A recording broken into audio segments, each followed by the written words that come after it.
नमस्कार मु डॉक्टर शिवप्रसाद सेनापति SCB medical college Cuttack department of general surgery. वर्तमान समय रे विभिन्न प्रकार लिवर समस्या जेमिति कि फैटी लिवर लिवर सिरोसिस एक साधारण समस्या रे परिणत हो गलानी। लिवर बा यकृत आम शरीर एक गुरुत्वपूर्ण अंग। एहार प्रथम एवं मोस्ट इम्पोर्टेंट काम है डिटॉक्सिफिकेशन। जानतरे हो बा अजानतरे अनेक विषाक्त पदार्थ आम शरीर मध्य को प्रवेश करिथाए। एही सबु टॉक्सिक बा विषाक्त पदार्थ को बॉडी रु बाहर करिथाए लिवर। लिवर समस्या अछि बोली केमिति कन्फर्म हेबे? प्राथमिक पर्याय रे इनिशियल स्टेज रे लिवर प्रॉब्लम अछि ना नहीं जानिबा पई एक सिंपल ब्लड टेस्ट करा जाए जाहाकु कि आमे कहि थाउ एलएफटी बा लिवर फंक्शन टेस्ट। वर्तमान जानिबा लिवर को सुस्थ रखिबे केमिति, फैटी लिवर एवं लिवर सिरोसिस रु रक्षा पाइबे केमिति। Number 1 and the most important है मद्यपान अल्कोहल ठारू दूरे रुहतु। मद पीवा द्वारा बॉडीर डिफरेंट अंश क्षतिग्रस्त हुए किंतु मैक्सिमम डैमेज हुए लिवर। नंबर 2 दूषित खाद्य एवं दूषित पानीय ग्रहण करंतु नहीं जहा द्वारा कि हेपाटाइटिस रिलेटेड लिवर प्रॉब्लम दूर हेबो। नंबर 3 प्रतिदिन किछि ना किछि एक्सरसाइज करंतु। ओजन अधिक थिले ओजन कमांतु।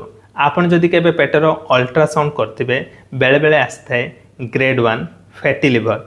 एहार मेन ट्रीटमेंट हैला एक्सरसाइज, वेट लूज एवं healthy diet. Grade 1 fatty liver रे कोनोसी मेडिसिन दरकार नै। एक्सरसाइज कले एक्सेस बॉडी फैट कमिबो एवं लिवर मध्य फैट डिपोजिट हबनी। नंबर 4 सबुठो इम्पोर्टेंट खाद्यपेय। केउ सबु खाद्य खाइबे एवं आउ केउ सबु खाद्य एवॉइड करिवे। ओवरऑली शरीर पे एवं लिवर पे बेस्ट डाइट हैला हाई प्रोटीन, हाई फाइबर, लो कार्बोहाइड्रेट एवं लो फैट रो डाइट। रिफाइंड सुगर जेमिति कि मैदा प्रस्तुत खाद्य, चीनी एवं मीठा जातीय खाद्य, पैकेज्ड फूड आइटम्स एवं package fruit juice strictly avoid करिवे। देन कौन खाइबे? एसबु बदल रे आपण होल ग्रेन नेबे।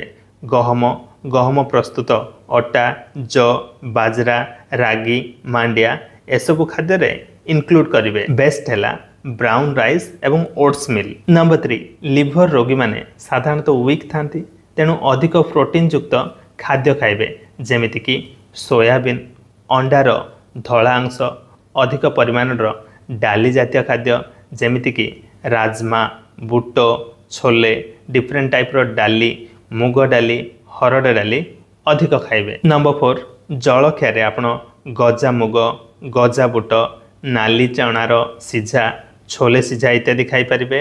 एहा छडा डिफरेंट टाइप रो नट्स जेमिति कि आलमंड बा पिस्ता बादाम, अखरोट एसबु मध्य इंक्लूड करिवे। नंबर 5 खाद्य रे अधिक फाइबर युक्त खाद्य जेमिति कि डिफरेंट टाइप रो फलमूल, सबुज पनीपरिबा, कोबी, ब्रोकोली, डिफरेंट साग इंक्लूड करिवे।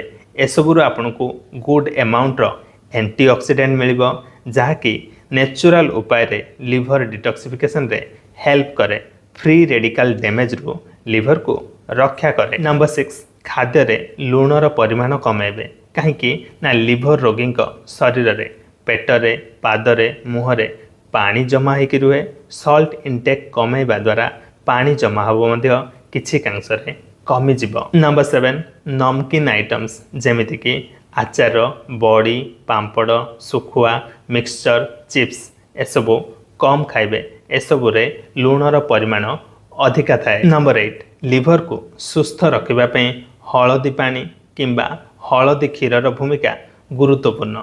कंचा हलदी रे कर्क्यूमिन नामक एक सब्सटेंस रही जहाँकि नेचुरल वे रे लिवर डिटॉक्सिफिकेशन करिबारे हेल्प करे। नंबर 9 आपण प्रति मील रे किछि कंचा रसुण कोला चोबे खांतु।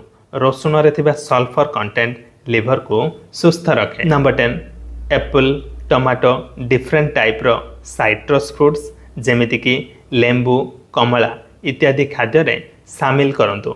एसबु रे थिबा विटामिन सी बा साइट्रिक एसिड लिवर को हेल्दी रखे। नंबर 11 बीटरूट लिवर पर एक भल जिनस। बीटरूट रे कोलेरेटिक्स प्रॉपर्टी रही जहाँकि बाइल प्रोडक्शन एवं बाइल सिक्रेशन रे हेल्प करे एवं लिवर को सुस्थ रखे। नंबर 12 आपण जदि चा पीवा को पसंद करती देन चा बदल रे हर्बाल टी किंबा ग्रीन टी पियंतु। एथिरु गुड अमाउंट रो एंटीऑक्सीडेंट मिलिबो जहाँकि नेचुरल उपाय रे लिवर को डिटॉक्सिफाई करिबारे हेल्प करिबो। कॉफी मध्य लिवर पई भलो। आपण लिमिटेड अमाउंट रो कॉफी पी पारिबे। कॉफी रे थिबा कैफीन लिवर को हेल्दी रखे। नंबर 13 कौन एवॉइड करिवे ना अधिक चर्बी युक्त खाद्य खांतु नहीं, जेमिति कि मटन, चिंगुड़ी, कंकड़ा एसबु रे रेड मीट अच्छी बैड फैट जहाँकि आपण शरीर पे अत्यंत क्षतिकारक। आपण चाहिए फैटी फिश खाई पारिबे। एथिरे थिबा फैट गुड फैट। नेक्स्ट हैला अत्यधिक तेल मसला युक्त खाद्य। बारंबार छणा होइतिबा तेल मध्य यूज करंतुनी। बारंबार छणा होइतिबा तेल रे ट्रांस फैट थाए जहाँकि फैटी लिवर एक मुख्य कारण। शेष में एति कहबी prevention is always better than cure. मु जो सब एडवाइस कहली से सब को मानि चलंतु, कारण लिवर समस्या कंटिन्यू हेले liver cirrhosis permanent liver failure होता है, जार कि गोटे ही ट्रीटमेंट लिवर ट्रांसप्लांटेशन, जहा कि बहुत ही व्यय सापेक्ष एवं नॉर्मल लोकों केबे भी संभव नुह।